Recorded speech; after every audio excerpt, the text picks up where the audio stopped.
전 장관, 감옥에서 언제 나올까요? 혹시 이재명 대통령이 바로 풀어줄까요? 아니면 뭔가 다른 계산이 있는 걸까요? 지금 온 나라가 이 문제로 시끄러운데 그 속사정이 좀 궁금하지 않으신가요? 끝까지 들으시면 진짜 깜짝 놀랄 내용이 뒤에 있습니다. 네, 오늘 저희가 여러분과 함께 좀 깊이 파헤쳐볼 자료는요. 바로 이 조국 사면 문제를 다룬 여러 기사하고 또 분석들입니다. 왜 지금 이 얘기가 이렇게 뜨거운지, 또 찬반 이유는 뭔지, 그리고 그 정치권의 속내는 과연 뭘지 핵심만 쏙쏙 골라서 알기 쉽게 풀어드리겠습니다. 자, 그럼 바로 시작해보죠. 우선 그 조국 전 장관 지금 현재 어떤 상황에 있는지부터 간단히 좀 짚어주시죠. 네, 그 조 전 장관은 아시다시피 자녀 입시 비리하고 또 청와대 감찰 무마 혐의 뭐 이런 것들로 대법원에서 징역 2년형이 확정됐습니다. 아, 2년 확정이군요. 네, 그래서 작년 12월부터 이제 서울구치소에서 복역 중인 그런 상태입니다. 그런데 왜 이렇게 자꾸 사면 이야기가 나오는 걸까요? 특히 그 민주 진보 진영에서는 좀 다른 시각이 있다면서요? 그런 흐름이 분명히 있습니다. 그러니까 조 전 장관을 뭐랄까 검찰 개혁을 하려다가 정치적인 보복 수사를 당했다. 이런 피해자로 보는 인식이 꽤 강해요. 네. 문재인 전 대통령도 예전에 마음 아픈 일 뭐 이렇게 표현하기도 했었고요. 아, 맞아요. 그런 표현이 있었죠. 네, 그렇다 보니까 이제 이재명 정부가 출범하면서 자연스럽게 사면 가능성이 거론되고 있는 거죠. 그럼 조국혁신당처럼 조 전 장관하고 직접적으로 관련된 곳에서는 당연히 사면을 아주 강하게 요구하겠네요. 어떤 이유를 들고 있나요? 네, 조국 혁신당 입장은 아주 분명합니다. 그 검찰 권력 남용으로 피해를 봤으니까 그 명예를 회복시켜 줘야 한다 이거죠. 명예 회복 차원? 네. 그래서 뭐 검찰 독재 정치보복 진상규명 특별법 이런 것도 추진하면서 사면의 어떤 정당성 이런 걸 좀 알리려고 하고 있고요. 그리고 뭐 사회민주당 같은 다른 진보 정당이나 또 일부 민주당 의원들 사이에서도 형량이 좀 과하다 이런 공감대가 좀 형성되는 그런 분위기도 없지 않아 있습니다. 하지만 바로 사면하는 건 현실적으로 좀 어렵다. 이런 목소리도 상당히 크지 않습니까? 어떤 점들이 좀 걸림돌이 될까요? 네, 역시 가장 큰 부분은 그 국민들이 얼마나 동의하느냐 이 점입니다. 여론이죠. 국민적 공감대. 네. 아직 복역 기간이 1년도 채 안 됐거든요, 사실. 네, 그렇군요. 과거에 그 김경수 전 지사 사례를 좀 보면 징역 2년형이었는데 한 1년 반 가까이 그러니까 520일 넘게 복역하고 나서야 사면이 됐어요. 그리고 사면이 된다고 바로 정치 활동을 할 수 있는 게 아니고 복권 그러니까 정치할 권리를 다시 찾는 거 이거는 또 시간이 걸렸죠. 김 전 지사는 사면되고 한 2년 뒤에 복권됐습니다. 아, 복권까지는 또 시간이 걸리는군요. 네.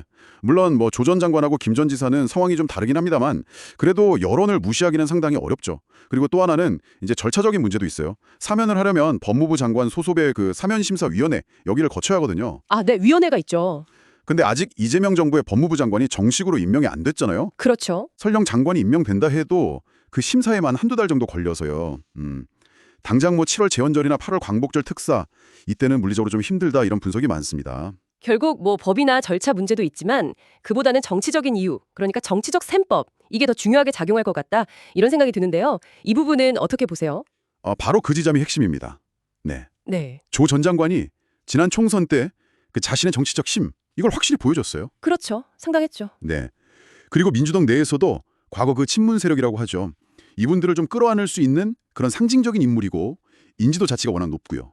그러니까 이재명 대통령 입장에서는 집권 초반에 이렇게 강력한 경쟁자가 될 수도 있는 인물이 다시 이렇게 부상하는 게 신경이 좀 쓰일 수 있다는 겁니다. 아, 잠재적 경쟁자로서의 부담감이군요. 네, 그런 측면이 있고요.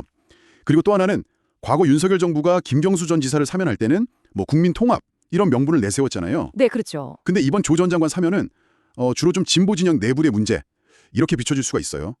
그러다 보니까 이게 공정한 거냐 하는 그런 논란이 더 커질 수 있다는 점 이것도 정부가 좀 신중할 수밖에 없는 이유 중 하나입니다.